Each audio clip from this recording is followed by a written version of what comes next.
Okay, for the sixth time, we are on the number 16th draft analysis series for NCPL's Commander Draft. Today we're going to be looking at Simon Carmichael and his team. His captain is Empoleon, and the assisting crew will be Bronzong, Gigalith, Golbat, Drudigan, Stoutland, Palossand, Silvally Fighting, and Stunfisk. So overall, I rated his team a 39.5. This is another case, just like last review, where the team is good on paper and it can perform good. And it's been shown that it can do well as long as all the pieces are put in place. So it was a strange one for me to rate as well. I noticed a lot of things that I didn't notice actually in our first game. So I'll go over those things. Some of the things that are going to make the offense a little bit lower. That speed low, even though he's got sand. So, but speaking of sand, that is the first thing that you see on Simon's team, and it is definitely probably the core component of his team. So first off, I scored his offense a 7. So similar to last review. Probably looking like, he's got sand, he's got, Drudigan, he's got Stoutland.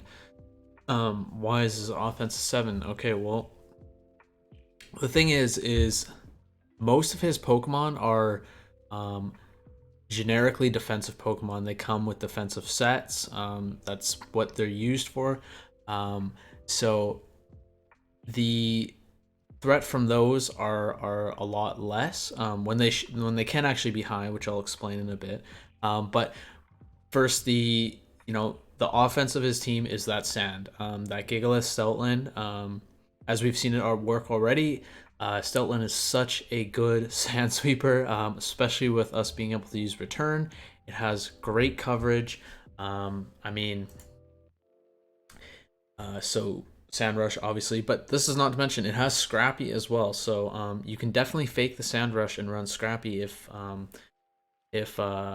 you're worried about that opponent bringing a Ghost type that's going to wall it, like Coffagrigus, for example. Although you probably still won't do very much to him, it is definitely something you could do to catch your opponent off guard.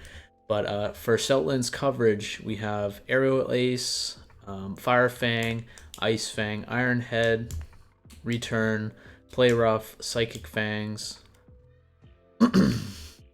Stomping Tantrum, Superpower, Wild Charge, and that's it. So for physical attacks anyways, which is generally what you're going to be using. So I mean, that coverage alone, there's not a lot of moves in that, but they cover a lot of Pokemon, and a lot of Pokemon that are going to be wanting to switch into Stoutland. So scouting the Stoutland set is very important when versing it, since he can build it to the matchup. So that is the, like I said, core component of his team and the core component of his offense. I will say that this is probably the only threatening offense of his team that we've been seeing.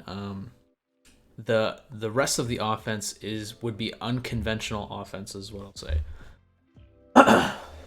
So the other Pokemon that could be offensive or defensive, and they're not really one or the other, is Drudigan and Silvally Fighting. So Drudigan having base 120 attack, he's definitely able to be an attack, an offensive mon. And Silvally's, all the Silvallys, regardless of the typing, can be offensive because they get Sword Stance, they get a base 120 stab to whatever type they are, and stab fighting is always good. So the only thing that I will say is Silvally Fighting. I can see why he has a Silvally Fighting. This, what I'd be thinking is to deter knockoff, since Bronzong and Golbat really don't want to be knocked off. The only thing is now he's sharing a weakness with Golbat, and they both kind of do similar things if that's what he's bringing it for. They're both defoggers. Silvally, on the other hand, can also be an offensive mon as well, though. But the other thing is his team has a ton of fighting coverage. So I think the Silvally is not as needed as um, so much as a Silvally just in general. I think a different Silvally could have been more useful, which I'll get into later. But yeah, the Silvally stab, I mean, while it's great, he has fighting moves on a lot of his Pokemon. I mean, he's got it on Bronzong, he's got it on Gigalith. I think even Leon gets Focus Ball. He has it on Stoutland, and he also has it on Drudigan. So, I mean, you got 1, 2, 3, 4 other Mons that can run fighting moves, and they all hit pretty hard with their fighting moves. Bronzong and Gigalith both working off their defenses, which are quite high. And then Drudigan, who's base 120 attack, and then Stoutland, who is base 110, I believe. Yeah. So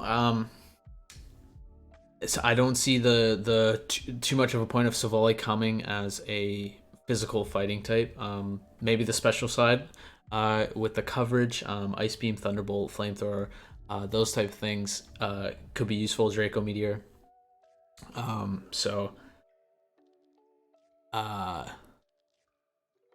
But yeah, getting into the unconventional offense, like I was saying though, so I totally think, and I'll read out their stats offensively. So Empoleon can definitely be brought offensively. So this is one of the good points of this team, is although there's a lot of overlapping roles here, like I mean he has 1, 2, 3 defoggers, and he has 1, 2, 3, 4, 5 stealth. 1, 2, 3, 4. 1, 2, 3, 4, 5. 1. Oh Jesus Christ. Long day. 1, 2, 3, 4, 5, 6 stealth rockers. While that's very threatening, I don't think he needs that many stealth rockers. But getting to the point that it's like a good and bad thing. This is gonna allow him to run these defensive Pokemon offensively, because they actually have decent offensive stats and offensive capability. So Empoleon being one of them. Empoleon has base 88 attack and base 111 special attack. Now, if this was an OU or like a whole national dex with OU Mons and all that stuff in it, these stats aren't like super great to be offensive. But in this type of draft, it's totally at fair game. So I'll just read out Empoleon's coverage here in both physical and special attack, and it totally can do either of these. Not to mention he gets Sword Stance, which really could catch somebody off guard. And with Empoleon's bulk, he can definitely pull either of these off. So he's got Brick Break, Drill Peck, EQ, Aqua Jet, which is phenomenal because the speed is not that great. Flash Cannon, Hydro Pump, Ice Beam. We get Hidden Power this draft as well. Knockoff, which is awesome with Swords Dance. Grass Knot, Signal Beam, Shadow Claw, Throat Chop, and then Liquidation or Waterfall. Normally Liquidation. So, I mean, you look at that coverage, being able to run the physical or special, and having Water and Steel Stab is great. He gets Steel. Write it down. Yeah, he doesn't get Iron Head, but he gets Steel Wing. So, kind of sucks that he doesn't get Iron Head, but he gets Steel Wing. But anyways, yeah, you see my point here. So he can definitely be brought as an offensive Pokemon. And one of the other things that I wrote down for Empoleon here is he can definitely come as a Specs. He's got base 111 special attack. And that, for you guys who want to know the actual numbers, that will reach... So not Modest, that reaches 321. And Modest, that's 353. So, I mean, guys, that hits pretty dang hard. Not to mention just his other stats allow him to do this. And if you got Bronzong and Gigalith and Palossand and Drudigan to set up rocks for you, and you have Golbat or Silvally to defog, you can totally do this. Now, this totally comes down to team building, though, and how effective your team building is going to be. So, but yeah, you can do Empoleon offensively. So I think this is, like I said, this is going to be a good and bad point to this team, where he could have drafted Mons that are more specialized in a better tier so that he wasn't overlapping roles. But this will also allow him to his team to be a little bit more unpredictable if he's team building it correctly. So another thing offensively that I do want to say that Empoleon can do is sing blunder policy. So this would be a pretty crazy set. Catch him off guard, sing, swords dance, liquidation, knockoff. You get that blunder policy, you get your speed up. Now he doesn't have great speed, but it's okay in this tier. I can't remember does so I don't know if blunder, I forget if blunder policy is ×2 like weakness policy or if it's ×1. But timid Empoleon is 240. So if blunder policy is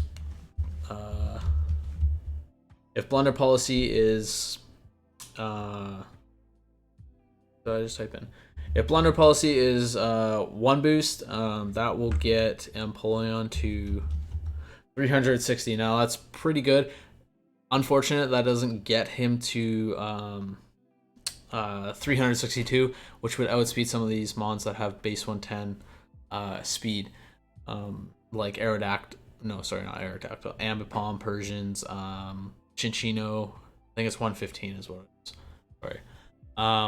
But anyways, 360 is still fast, which is great, and his bulk will allow him to survive.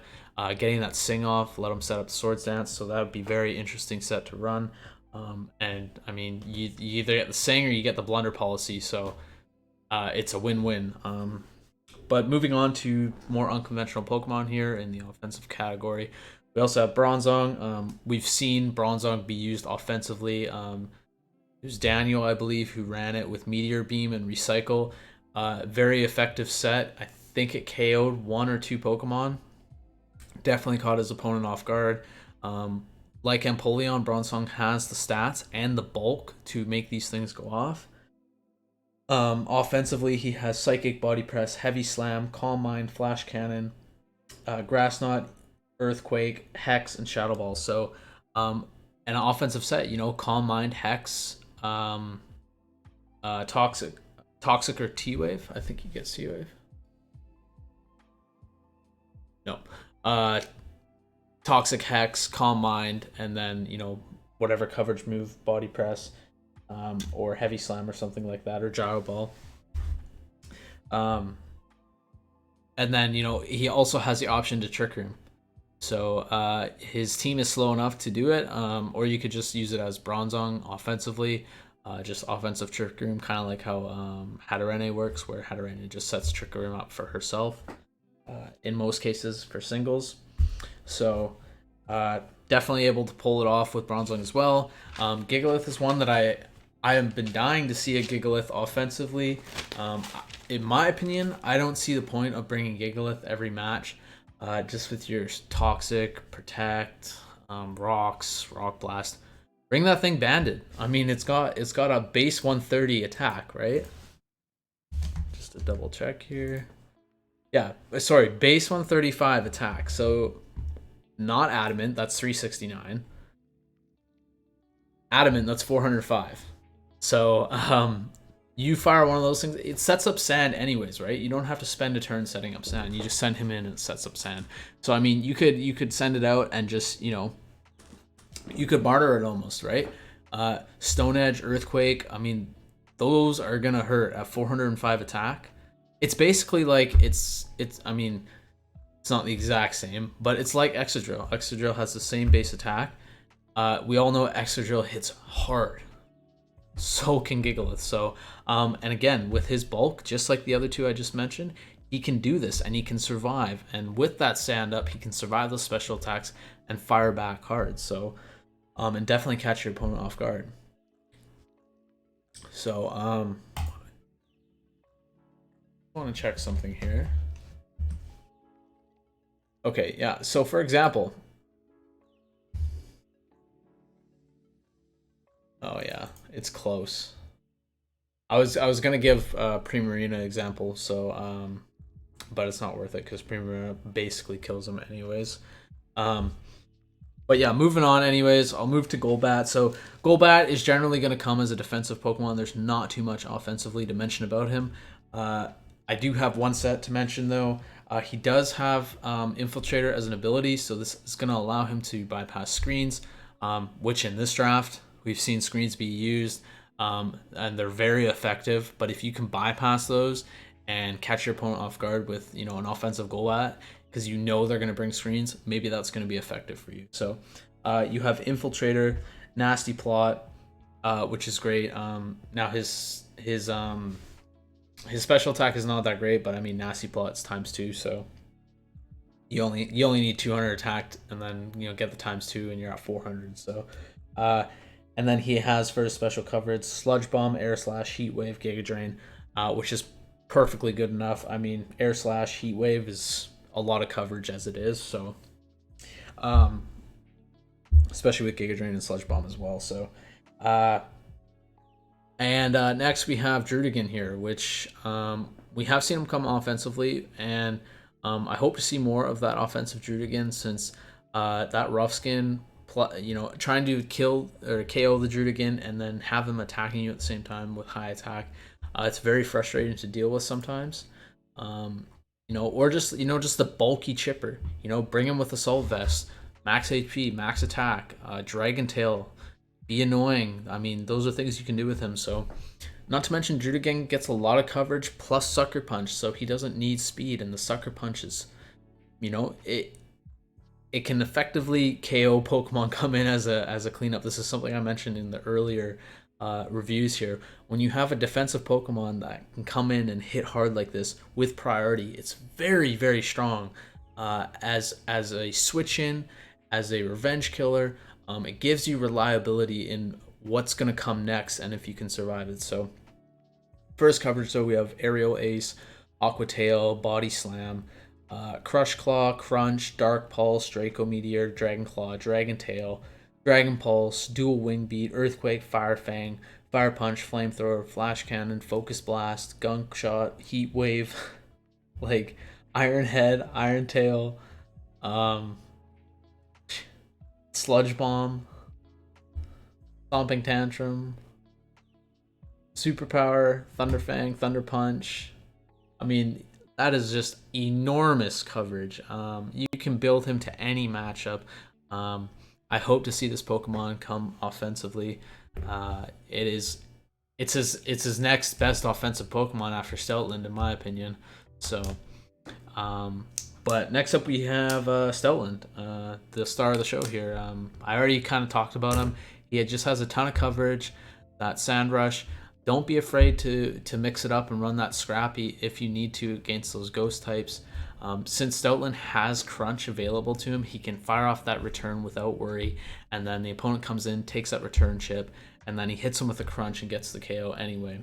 As long as they don't have Prankster, of course, or they're faster. Since you won't be running Sand Rush. But yeah, Sand Rush and Scrappy, awesome abilities. Now, he does have defensive capabilities, but being the star of this team offensively, you need to bring him offensively. He's your win con, is from what the team looks like. Yeah, I mean, I went over his coverage earlier, but the amount of coverage he has and the ability to run return in this draft is just, it's a phenomenal Pokemon. It's such a cheap Pokemon to get at T5 and to build your team around. It's super effective. So, and moving on the list here, we have Palossand. So Palossand, similar to the other unconventional offensive Pokemon here, he has base 100 special attack. So it's doable to run him offensively. In his coverage, he has Earth Power, Psychic, Shadow Ball, Giga Drain, Brine, Sludge Bomb, and then we're Scorching Sands. So some interesting sets that I've seen and used with Palossand is Trick Specs. Since he has access to Trick, it's pretty annoying. He keeps firing off, Specs, Earth Power, Specs, Shadow Balls. Specs, Shadow Balls, super effective in this draft. There isn't too many normal types running around out there. Not to mention, just the Specs, Earth Power, Shadow Ball coverage is not too bad in this draft. There's a lot of Earth ground weaknesses, so and then you have Giga Drain as well for coverage, or Psychic, or Sludge Bomb, whatever you need for the matchup. Out of any of these. So, but being able to fire off that Spec Shadow Ball or Earth Power, and then condition your opponent to switch into these things and resist it, and then on the next turn you trick it and you choice lock that Pokemon into a specs when they could be a defensive Pokemon or they could be a physically offensive Pokemon. So a really effective set that I think can be utilized.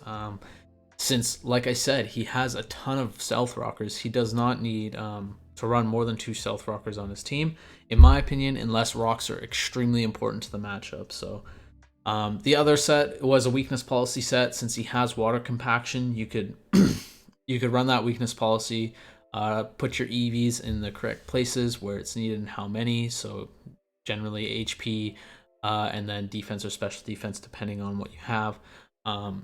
So it obviously depends on who that super effective Pokemon is, right?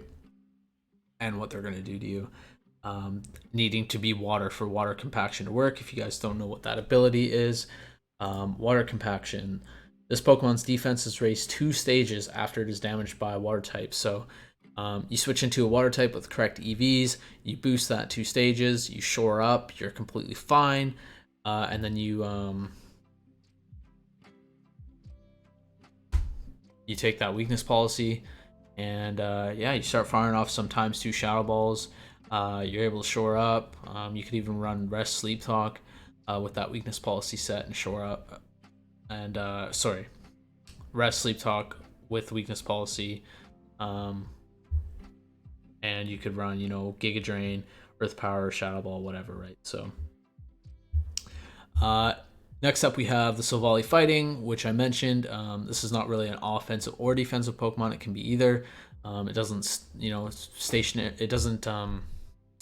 It's not placed in only one, like we would see Stoutland more times than not.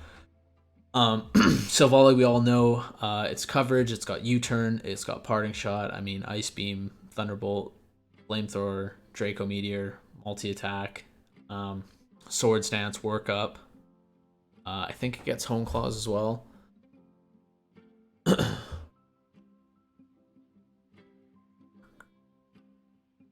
Nope, I'm wrong on that one as well.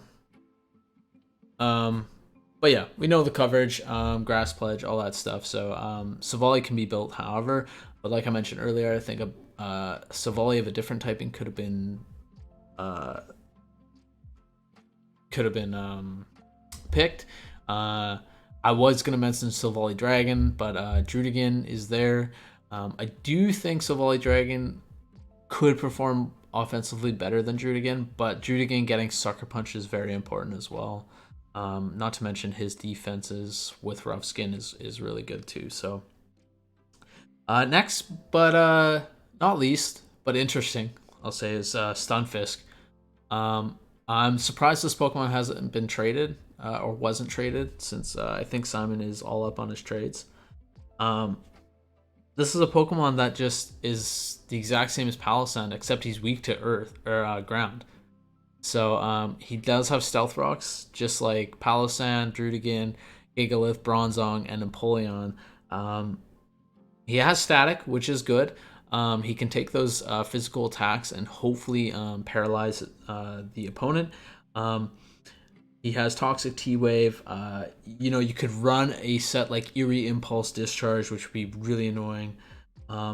But I'll get onto that defensive stuff later. His offensive stuff, he does have Sucker Punch, which is great offensively and defensively. You can come in, you can Sucker Punch to finish the Pokemon off and have that defensive Pokemon in to be annoying. He does get Sludge Bomb. He gets Scald, which is very surprising, and Discharge. Now, this Pokemon would have been, I think, actually a really good pick.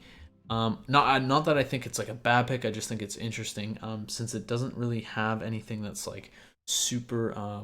That's why he picked Stunfisk type thing. So, but as we've seen, people have pulled out Pokemon, like Guzzlord, for example, who has been sitting in bottom tier for a long time, but has looked very good in this draft. So, this Pokemon would have been a lot better if it had Volt Switch. It would have been a slow Volt Switcher, have Static. It would have been very irritating to deal with. But in my opinion, that ground weakness, being ground type, really sucks because you're weak to ground, water, grass, ice still. Let's see what that was exactly. Yeah. So And the resists, I mean, he has these resists already on other Pokemon: Flying, Poison, Rock, and Steel. Um, Immune to Electric, I guess that one's good. But he's also have Palossand, who's immune to Electric, and Drudigan, who resists Electric. And was it this one? Yeah, no. So yeah, very interesting Pokemon. I'm surprised it wasn't traded. Not bad, but I'd be very interested to see like what this Pokemon's niche is. Um, there is some defensive things that I will mention later on here that I think could be very good with it, or at least interesting, or catch your opponent off guard at the very least. So, yeah, overall though, his offense 7. Uh, Unconventional offense can make this a little bit better, but Sand offense is holding this team together at a 7. So, but his defense, we will have next year. I scored this one a 9. Now his team is extremely bulky. Even his offensive Pokemons are bulky. Stoutland being basically the only offensive Pokemon, or that's going to be coming offensive every single game. Stoutland having base 85 HP, 90 defense, 90 special defense. So that's quite a bulky offensive win con, right? But for his defensive Pokemon, we have Empoleon, Bronzong, Gigalith, Golbat, Drudigan, Palossand, probably Silvally fighting at some point, and Stunfisk. So he has a lot of things covering the other Pokemon's back. For example, Bronzong and Gigalith, or Bronzong and Empoleon cover each other quite well as well. That Bronzong, Gigalith, Empoleon mini trio is working off really well. You also have where is it? Golbat, Golbat and Bronzong. I mean, Golbat doesn't really cover Bronzong's weaknesses very much. They're both weak to knockoff. Not Golbat's not like super affected by knockoff, but he doesn't like being knocked off. But you understand what I mean. And then he has Palossand to cover Golbat, or to cover Empoleon. He has Golbat to cover that EQ. If Gigalith is going to be hit by it, or Empoleon, so he has coverage in those ways. But those Pokemon are very good at their role defensively. So, Empoleon having Defog, Stealth Rocks, Iron Defense, Scald, Yawn, Toxic. So, very good defensive Pokemon. I think it's good typing Water, Steel. It being weak to ground kind of sucks, but it's still the good stab is nice. To threaten flash cannons to the fairies is really nice as well. Having Defog and Rocks is also very good. And like I've said a million times already in the offensive section, he is like six Pokemon up with Stealth Rocks here, so this is gonna free up slots for him on other Pokemon like Empoleon or his Bronzong or Gigalith or whatever it is. So, we also have Bronzong. Bronzong, we all know his defensive stuff: Stealth Rock, Toxic, Iron Defense, Body Press. But one thing that I think would be really viable for this team is screens. I don't think any other Pokemon has both sets of screens, but Bronzong has both sets. He has Future Sight, so he can force a switch, which is really good. You set up Future Sight, or you set up screens, and then you switch out behind the screens, or into something that's gonna take out the Pokemon or resist the Pokemon that's coming in to make sure they can deal with Future Sight. Not to mention, I think Future Sight is a really good tool for this team since it doesn't have a lot of U-turning and momentum that way. It can force the opponent to switch, and then this team can make a prediction based on what the opponent is doing or what you're conditioning them to do. So the other thing too is it has Explosion. For this type of team, I think getting in Stoutland for free off an Explosion is really good. You can revenge kill whatever Explosion doesn't kill, or you can come in for free, fire off Banded Returns or whatever item you have on him. So Bronzong, a phenomenal defensive Pokemon in this draft. One of the best defensive ones, I'd say, in my opinion. So, we also have Gigalith. Sorry, I think that went right in the mic. So the thing about these defensive Pokemon, they don't really have like a ton of like things that they're gonna do defensively. They have a couple things that they do super super good. You know, Bronzong, Empoleon, Gigalith, rocks, defog, switch in, eat attacks. That's what they're gonna do. They don't have these crazy defensive sets. It's just sets that work. It's like meta is what it is. They're meta because they work and they're consistent. So Gigalith having Stealth Rock, Toxic Explosion, Iron Defense, Body Press, all that good stuff as usual. I would really like to see Explosion I think Explosion would be super good on this team since he has one win con and that's Stoutland, and you gotta get things chipped down or lowered for that Stoutland to come in and clean up. So I think Explosion is a really good tactic on this team. Having a few Pokemon with Explosion, you can definitely fit it in this team since like nine, not nine, I'm exaggerating. 6 Pokemon have Stealth Rock, so you definitely have a free slot for Explosion. So, but next defensively we have Golbat, which is I think it's the most useful Pokemon on his team besides Stoutland, of course, and Gigalith. But useful support Pokemon is what I'll say. Even over Empoleon. I think he drafted Empoleon and then he drafted all these Pokemon that are like kind of like Empoleon. So it kind of makes Empoleon less useful. So, but Golbat having U-Turn, Toxic, Super Fang, Taunt, Whirlwind, Roost, Haze, and Defog.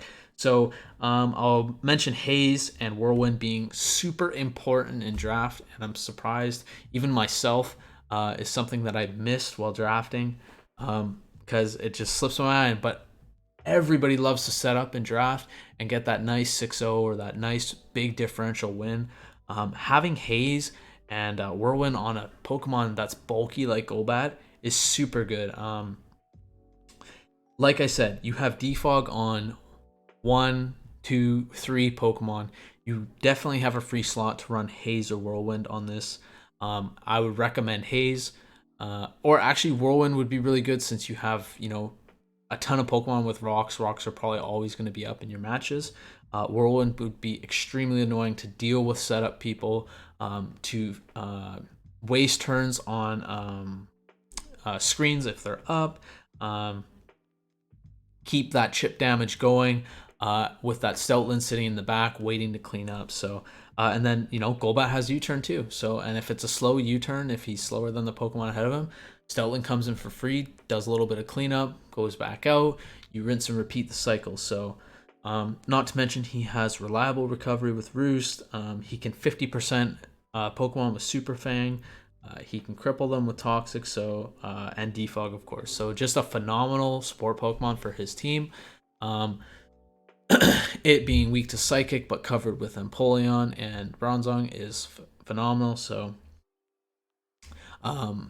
having a Dark type would have been awesome, or an offensive Dark type, because you could have switched in or U-turned into a Dark type and started going on offense and kind of helped that Stoutland out a bit. But yeah, so moving on though, we have Druddigon. Druddigon, great rough skin, rocky helm. He can be an assault vest, bruiser. He's just very annoying to deal with. He's always going to chip you down, break sashes. He has base 90 defenses, and where are you? Base 90 defenses and base 77 HP, so very, very bulky. Side note, forgot to mention that he gets Mold Breaker and Sheer Force. Very important as an offensive Pokemon. But anyways, yeah, that rough skin, rocky helm, super annoying to deal with. Dragon Tail, all the rocks on his team, and that rough skin, you know, phasing and stealth rocks, super important on this team and chipping Pokemon down. Doing so, you know, Whirlwind, Dragon Tail would be extremely annoying to deal with, especially knowing that Stoutland's sitting in the back with whatever the hell set it has. You have no idea. Definitely. So, like I said, this team is effective in what it can do. I mean, it has rocks on everybody. Rocks are definitely going to be up. So, uh, phasing could be a really big component to this team. Getting that chip off for that Selden. So, um, but Drugan also having Glare, which is going to help his team speed, since his team speed, like I mentioned, is kind of below par. Besides the sand, I mean, Savali fighting is his fastest base Pokemon in terms of like just base speed. Uh, Stoutland only has base 80, and Savali has base 95. So that glare is really going to help out. Being able to paralyze even ground types is really nice, and catch your opponent's faster Pokemon off guard if you can tank a hit. So very effective. Can definitely help out this Stoutland if there's a lot of faster threats, or if somebody else is taking away that sand. This can definitely secure you a win. So, not to mention Glare and Dragon Tail, extremely annoying. It's basically a free Glare if the wrong Pokemon comes in, because he's going to switch out. So, but yeah, moving on the list here. I'm not going to mention Stoutland really as a defensive Pokemon. It's the core offense of his team. So, Palossand, very much the same as Gigalith, except it has reliable recovery and it's ground ghost. So Palossand having Scorching Sands, which was an awesome move they added for ground types. Being able to burn Pokemon is super awesome as a defensive ground type. Has reliable recovery in Shore Up, Toxic, and Trick. Trick is a phenomenal move. I think it can be used defensively as well, as we see Rotoms use it all the time. Defensive Rotoms just run Trick Choice Scarf to Volt Switch out. Obviously, Palossand isn't Volt Switching, but he can fire off Stab, Shadow Balls, and Earth Power, since they still hit decently hard, especially in this draft. And you can trick that Choice Scarf off. You can, catch the opponent off guard. Oh, what the fuck? This Palossand Scarf, and then boom, he switches in an offensive resistant, and then you lock it into a Choice Scarf when it wants to be a mixed set or something like that, or he's switching into a bulky Pokemon, a defensive Pokemon, and you trick that and Choice Lock it. So definitely a good defensive set that you can utilize in the future. Next, we have Silvally fighting. So, Silvally, Defog, U-Turn, Parting Shot, Toxic, T-Wave. Something I wrote down was Silvally might be actually a good Sandstorm setup. If you wanted to run Gigalith more offensively, more recklessly than saving him, you could run Sandstorm on Silvally. Since it has Parting Shot, it can get Stoutland in for free. I think Gigalith has Sand Force. Yeah. So, I didn't mention this offensively, but Gigalith has Sand Force. You could use Silvally fighting, set up Sandstorm, Parting Shot into your Gigalith since it's bulky as hell, especially with the sand up, or you could go into Stoutland. But Gigalith has Sand Force, so you run Banded Gigalith with Sand Force.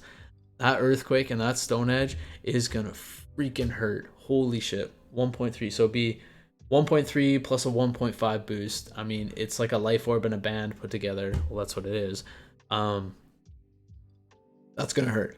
That would be something that I'd like to see offensively. But defensively, our last Pokemon that we're gonna mention is Stunfisk.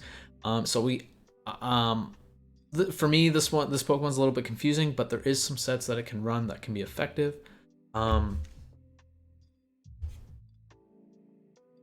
Sorry, my headphones turned off for whatever reason.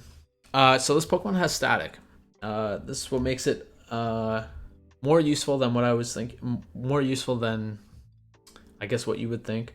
But Static, you could run Eerie Impulse, Discharge. So as long as that Pokemon comes in on a resistant Pokemon or comes in for free, you hit Eerie Impulse. It lowers their special defense by 2. You can start firing off discharges with the added effect of possibly getting paralysis on top of your static if it's a physical attacking Pokemon. The other options are Reflect type, which is pretty annoying to deal with. Now, he's not fast, so he would have to tank the next move or get it on a switch. But he also has Pain Split, which again is semi-reliable recovery. Can be annoying if you're just Reflect typing and the opponent's not able to hit you super effectively. Does have Yawn and Foul Play as well, so if the opponent is very heavy on the attack side, you can just Foul Play, get off that reliable damage because of their attack stat being so high. So, but that's really it for Stunfisk. I mean, he has Stealth Rock and Toxic and T-Wave, of course. Sucker Punch, I think, is a viable option on it as well, just to come in as a revenge. Now it only has base 66 attack, so it's not that great, but priority is always good. So yeah, defensively, this is a 9. This is a strong, bulky team. Defensively, very hazard reliant, getting that chip and phasing Pokemon out, and getting the chip off for Stellan to come in later. So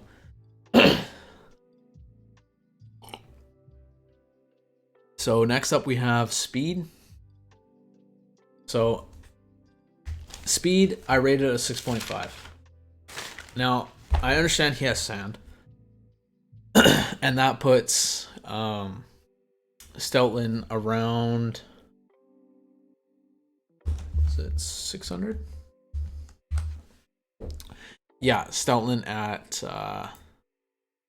500, or sorry, not 600, 518 speed under sand. If he's adamant nature. If he's jolly, it's 568. So I understand that's very fast. The thing is if the opponent is effectively dealing with the sand or making sure it's not going up or Stellan's not able to come in, his team is slow. Bronzong, Gigalith, Empoleon, Drudigan, Palossand, Stunfisk, all, I think Stunfisk actually, yeah, no, he's slow, are all very slow. So Trick Room is a viable option for this team. Bronzong can easily set up Trick Room.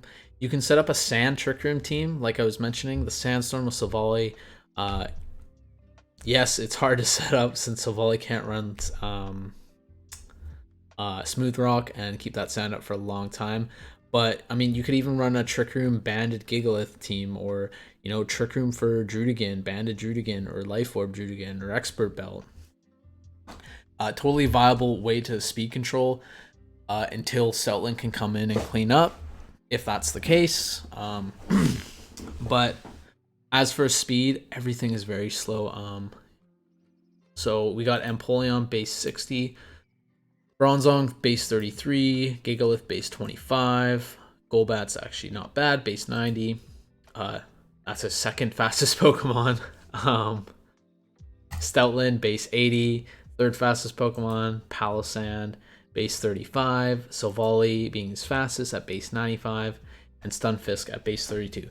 So everyone but Silvally, Stoutland, and Golbat are below base 40. That's a very slow team. Speed against this team, if you can keep sand off this team, it's very effective to chip down the opponent, stopping Stoutland from coming in as well, if you're able to deal with that sand. But that slow speed also makes Trick Room actually very viable on this team. So I won't say it 100 times, but you can definitely use those unconventional offensive Pokemon offensively, especially behind Trick Room. So especially in these later weeks, it's very important for opponents to prepare differently, not be predictable is the word, sorry. Not be predictable in their sets and build things that are going to be unconventional and different. Catch your opponent off guard. Maybe maybe get a KO in there and put the opponent under pressure and make them stressed, and then have them make bad decisions. I mean, that's what's good in these later stages is good preparation and switching up your move sets and things like that. Obviously, you're not going to like run some weird ass shit on Stoutland or something like that. like like some weird. I don't even know. I don't even know what you would run that's weird on Steltland.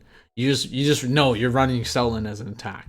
Yeah, if you ran Steltland as like a special attacker or something, like that's just something you wouldn't do. But like you understand what I mean by like being unconventional. And Polion can be a special attacker or physical attacker. You can set him up, things like that that are actually viable, especially in draft. So, with that said, this is a 6.5. His speed control is good with the sand, but once the sand is down, he is very, very slow, and he's going to have a hard time with people that have strong wall breakers that are faster than base 35, base 40. So, moving on is the strongest point of Simon's team, just like I believe Brian's team, I think. Was it? Not Brian's. Sorry. Blades. Blades had a 10 on the hazards as well, I believe. So as I've mentioned throughout this whole review here, he has hazards all over the place. He has rocks on Empoleon, rocks on Bronzong, rocks on Gigalith, rocks on Drudigan, rocks on Palossand, and rocks on Stunfisk. So again, this is a good and bad thing. He has a ton of Pokemon that their niche is setting up rocks, but at the same time, some of these Pokemon can be run a little bit more offensively, so he can free up move slots for other Pokemon to, actually be ran offensively. So, it's a 50-50. If Simon is building and prepping with this in mind, he can definitely make his team effective with all these stealth rockers that he doesn't need. He can use it to his advantage and catch his opponent off guard with some unconventional sets. Since the opponent, if he brings, let's say, if he brings Empoleon, Bronzong, and Gigalith, all three of them shouldn't have rocks. In my opinion, Bronzong should be the one with rocks, Empoleon maybe with defog, and then Gigalith could be ran more offensively. And even if Golbat's coming, you could run defog on Golbat and then run Empoleon offensively. So, yeah, not to mention he has hazard removal that is also good. He has defog on Empoleon, defog on Golbat, and defog on Silvally Fighting. These are all very reliable defoggers. So the point of this is, he has good hazard, like phenomenal hazard setup on very reliable Pokemon.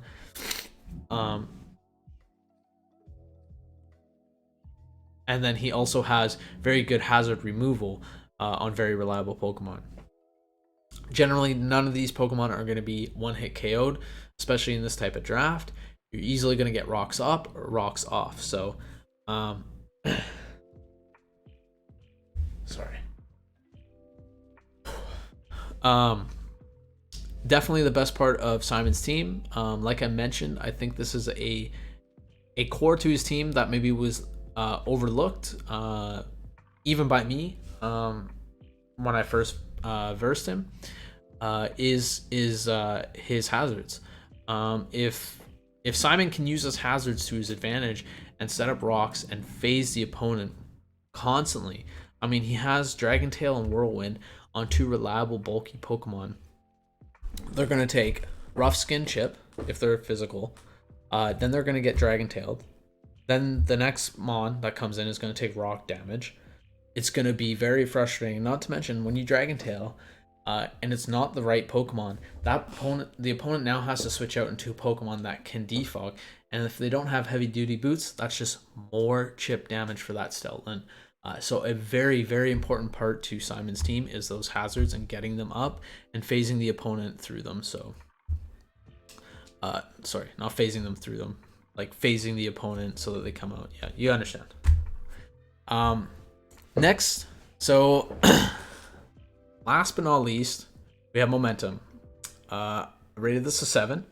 So his Momentum is coming like 90% from his sand, and Steltland coming in and cleaning up and just snowballing the win like that. He does have U-turn on Golbat, and he has U-turn on Silvally and Parting Shot on Silvally as well.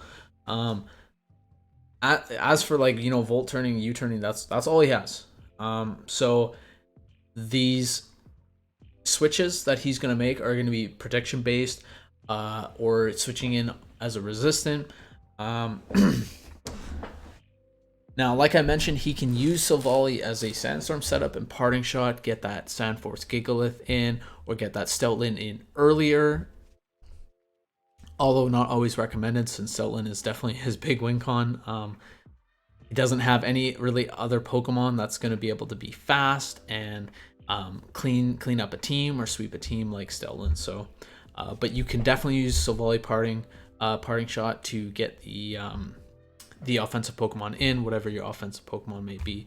So aside from that, he doesn't really have a lot of momentum going for him. He has to make a lot of hard switches and predictions with this team. Now, it is a bulky team, so he can do this.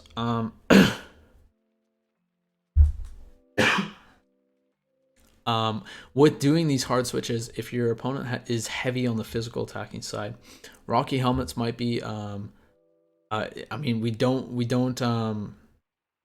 What's it? We don't cap at what our items can be used. So I mean, you could run 2 Rocky Helmets if the opponent's heavy on physical side. Since chipping is very important to your team, and any damage is going to help that Stoutland out. So you could definitely do that to help out your momentum. You have red card and eject button as well, which you could utilize. An eject pack, I think, but eject pack is for, you know, if they intimidate or defog you. Or any just lowering your stats. But yeah, so a lot of hard switchings for his momentum. With his bulky Pokemon, this is totally doable. The issue is guessing right on these switches, or if the opponent isn't predicting or predicting you. So, and you know, as we've seen, hard switches, in my opinion, generally are for very experienced players. You'll see a lot of very experienced players sometimes not draft very much U-turn and Volt-turn because they're experienced enough. Even myself, I don't really like doing hard switches. I definitely like to Volt-turn, but very experienced players can switch. You know, Jonas and Calvin are perfect examples, and I think Robin's team is very, very what do you call it? Doesn't have a lot of momentum, I believe. Yeah. Yeah, so Robin's team, that is another one. So you'll see these teams without it, but they can effectively switch in and make the right predictions and calls. I find this to be a very hard skill to obtain.